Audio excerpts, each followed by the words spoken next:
I'm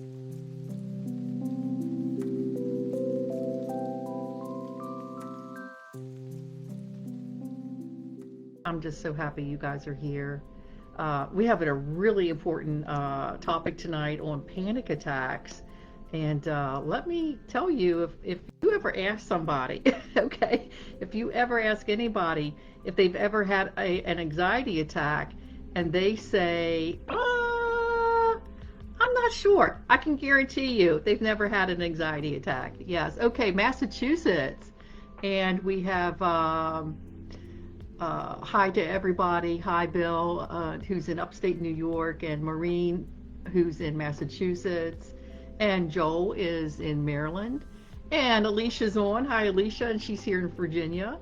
I'm so happy you guys are here. So I was just saying, if you ever encounter somebody and you ask them, oh, hello, Carlos. If you ever ask somebody, have you ever had a panic attack? And they say, I'm not sure, I can guarantee you they've never had a panic attack, because once you have one, you will never forget it. It's a scary experience. And so we're going to talk about panic attacks tonight. So if you've even had one, okay, they're very unpleasant and they're scary, okay?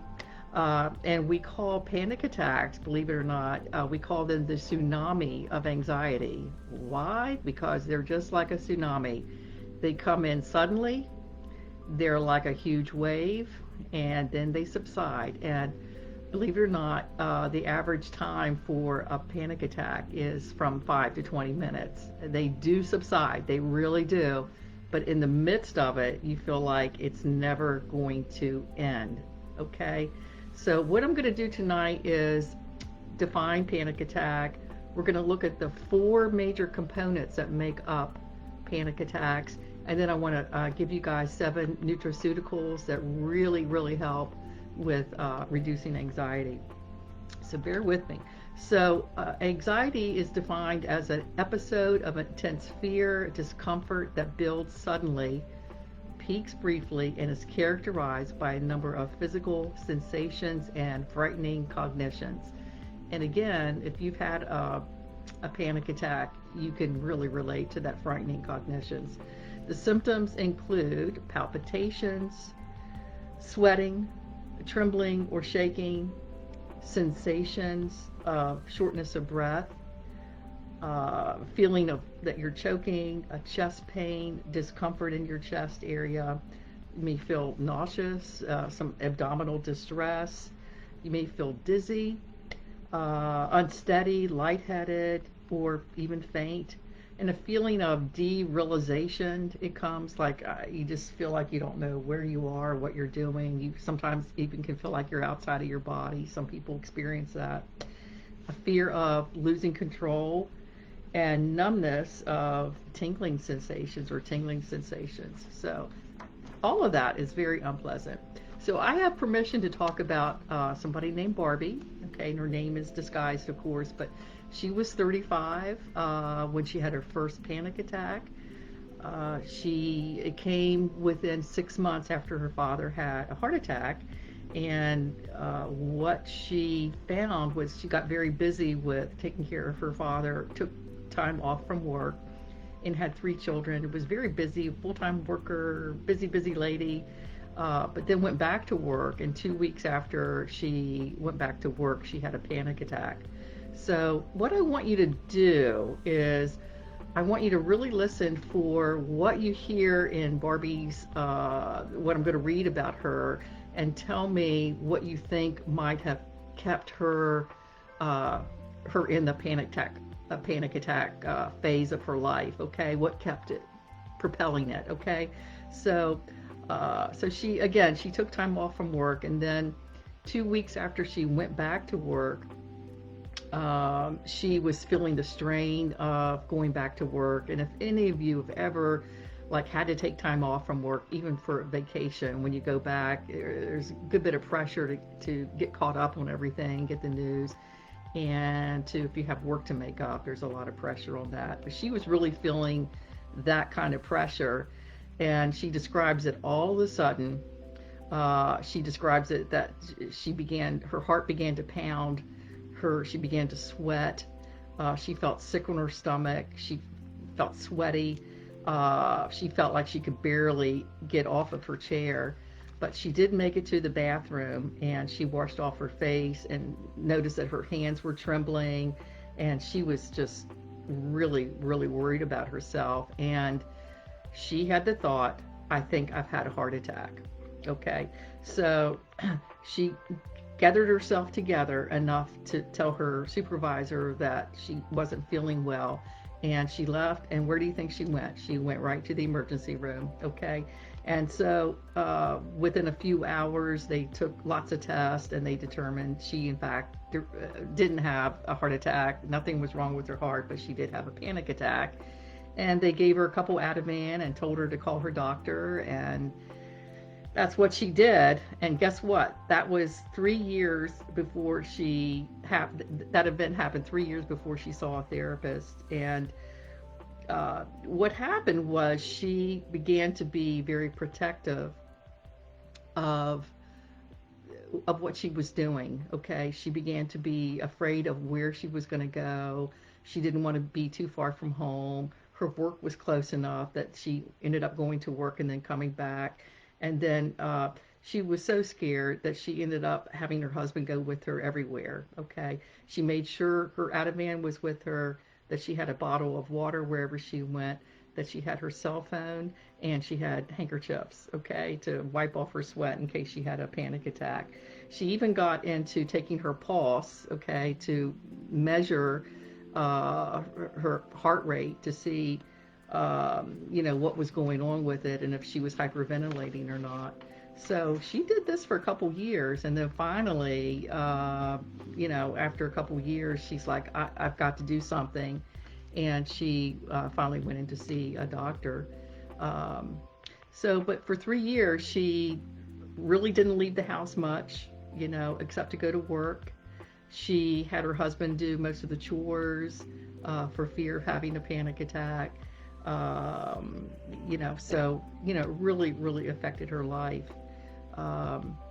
So I want to talk about 4 major features of panic and see if you can relate to any of these. And if you hear anything in the story that I just told you that you can see why her anxiety continued, her panic attacks continue, I would love to hear your comments, okay? But there's 4 major factors or features of panic. One is that there are certain situations that can trigger panic. Social situations can trigger panic. Being alone, actually, for some people, can trigger a panic attack. Having to perform in front of an audience. A person who has panic attacks begin to learn what their triggers are, and they begin a process of avoiding these situations as much as possible. So avoidance actually perpetuates anxiety. You think it's actually helping you because you're avoiding it, but it actually, the more you avoid, you put off what you need to face, and that perpetuates anxiety. Okay, another thing that this is really, really important, that panic causes a preoccupation with the physical symptoms. Yep, it sure does.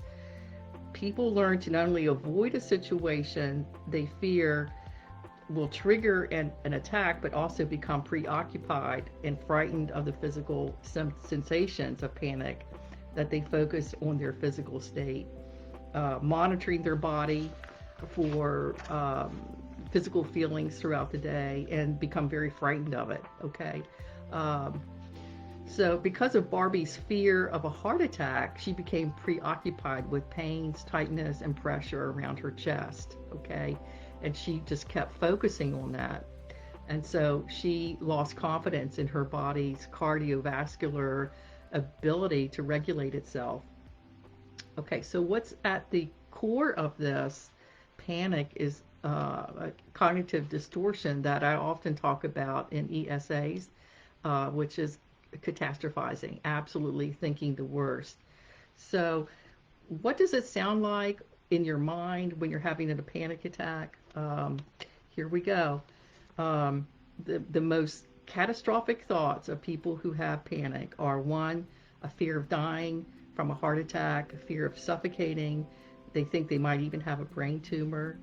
Number two is a fear of losing control. They feel like they're going crazy, or they might have extreme. They might really embarrass themselves in with around other people. Another one is the fear of having more attacks, more intense and uncontrolled panic attacks. That's a very common fear that and a core behind that perpetuates anxiety. Um, the thing of it is that catastrophic thinking occurs automatically. Nobody plans to think like this, okay? People have physical sensations and their thoughts come up automatically about it. So at the core of the panic attacks is, please pay attention, the misinterpretation of the bodily sensations. Okay, and that's really important for people to know that. So it's really a misinterpretation. So in the midst of a panic attack, people will think, I'm dying, I'm losing control. And for that 5 to 20 minutes, it sure does feel like that. But that's not what's happening. Oh, and hi, Jet, and I'm so glad you're here. Okay. Um, uh, so, uh, so eventually, Barbie learned that her anxiety was anxiety, and a heart attack was something different. But it took her a while to really learn that. Um, so another thing is people with panic. Okay, this is number 4.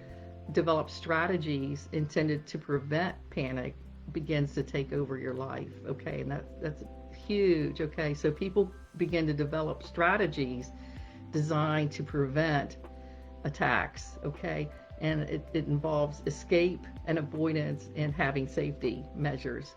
But that becomes a way of life to start seeking out those safety measures and avoidance measures. And the more that we do that, the more it perpetuates anxiety.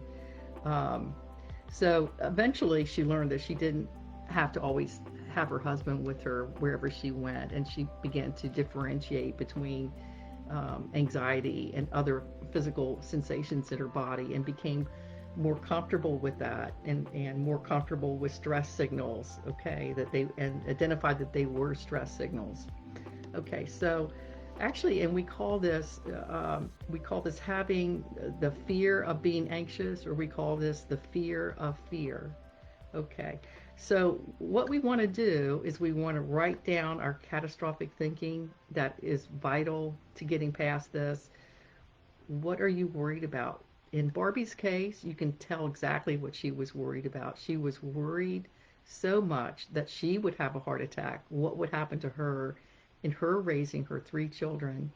And she was so concerned with that, and that became sort of the backdrop, and that stewed in her mind for quite some time until it came out in a panic attack. Okay, so it does start from some type of catastrophic thinking. Sometimes we're not aware of it. It's when we slow ourselves down that we become more aware of it. And when we slow ourselves down, it's important to really look at our physical and bodily sensations of anxiety so that we're not catastrophizing them as well. Okay, so what I tell people is, first off, it's so important to set your alarm. I can't tell you so many times a day just to breathe. Okay, doing that will set a pace for yourself to know that you are in control. It restarts your breathing, okay, and lets you know that you can calm down your breathing if you're anxious, okay? And it teaches you that if you do have a panic attack, that you can work with yourself and breathe through it, okay? So writing down your catastrophic thoughts is just vital. It really is. Start your day with seeing yourself get through the morning, okay? And then at noontime, start seeing yourself get through the rest of the day and the evening. At the end of the day, you want to end the day with saying, well, what did I do today that really was okay? Okay? Another thing that you can do is have a worry expression time, and I love this little trick. So let's say that you're really worried about things and you start catching them during the day, and you can say, okay, I'm not going to worry about that now. I'm going to write it down, and I'm going to worry about that during my worry expression time. And you give yourself 15, 20 minutes up to half an hour to just to worry about that, okay? And that's a nice little trick that will help to suspend yourself from worrying and being anxious in the moment about something, and saying, okay, I don't have to worry now, but I can do it later, okay? And that's a technique that will help you to stay in control. Okay. What I'm going to do is, actually, I'm going to do this talk in two parts. So this is the first part because I had so much material, and I do want to spend more time with actual tips and tricks that can help reduce anxiety.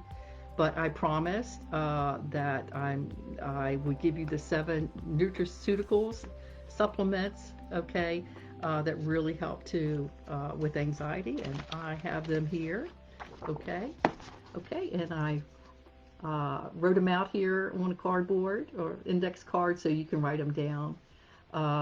So here we go. Number 1 is magnesium. I love magnesium. Why? Because it affects the neuronal functions of the brain. It helps to reduce stress, helps to bring down migraines, believe it or not, helps to reduce depression. Ooh, and there's Klaus. Hi, Klaus. And helps with anxiety and chronic pain. So if you're into good nutrition, you know that spinach, kale, Swiss chard, legumes, foods that contain dietary fiber are really, really good for that have magnesium in it.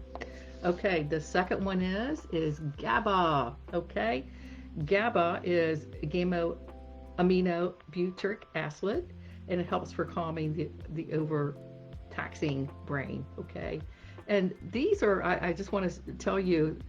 These are recommended by Dr. Amen, Daniel Amen, who is a forerunner in our field. He's a neuro psychiatrist and has many clinics across the whole country called the Amen Clinics, and he works with people with SPECT processing, and helps people. And over the years, he's come up with ways that help people to really reduce their anxiety. Okay, and so I got these suggestions from him, and I love him, and these are his suggestions. Okay, so we have GABA. The next one we have is, whoops, I think I missed one.